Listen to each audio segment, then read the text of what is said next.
আসসালামু আলাইকুম বন্ধুরা, কেমন আছেন আপনারা? চট্টগ্রাম থেকে আমার আপু আসছে ডাক্তার দেখাতে। শরীরটা তেমন ভালো না। আপুর জন্য 2 গ্লাস লেবুর শরবত বানিয়ে নিলাম, কারণ গরমের মধ্যে লেবুর শরবতটাই ভালো। এদিক দিয়ে আপনার ভাই আপু আসবে শুনে বাজার থেকে 2টা রুই মাছ নিয়ে আসছে। আমার আপু যেহেতু মাংস মুরগি কিছুই খেতে চায় না, এর জন্য দিক দিয়ে আবার রান্না বসিয়ে দিয়েছি। বাসমতি চাল দিয়ে বিরিয়ানি রান্না করব। এদিক দিয়ে মাংসটা আমি ভালোভাবে কষিয়ে নিচ্ছি।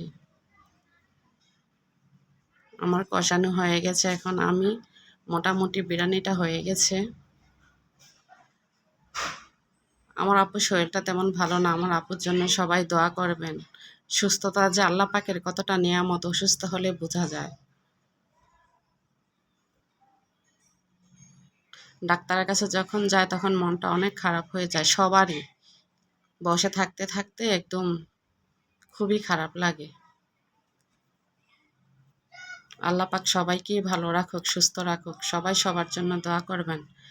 এদিক দিয়ে আমি মাছ বোনা বসিয়ে দিয়েছি। হালকা ঝোল দিয়ে আমি ধনিয়া পাতা দিয়ে উঠিয়ে নেব।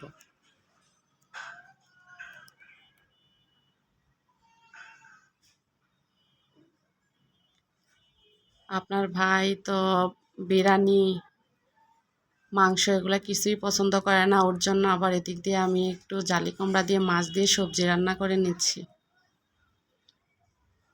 এই তো আমার সবজি তরকারিটাও প্রায় হয়ে এসেছে।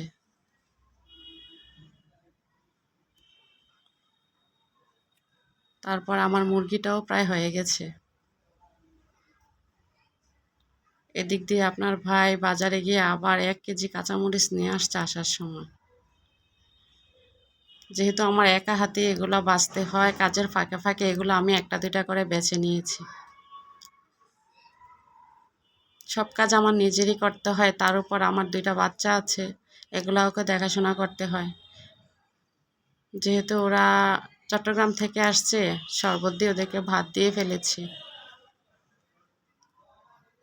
কারণ তারপরের দিন আবার ডাক্তার দেখাতে যাবে। আমার আপু অনেক জার্নি করেছে, রেস্ট করবে। সবাই ভালো থাকবেন, সবাই দোয়া করবেন। আসসালামু আলাইকুম।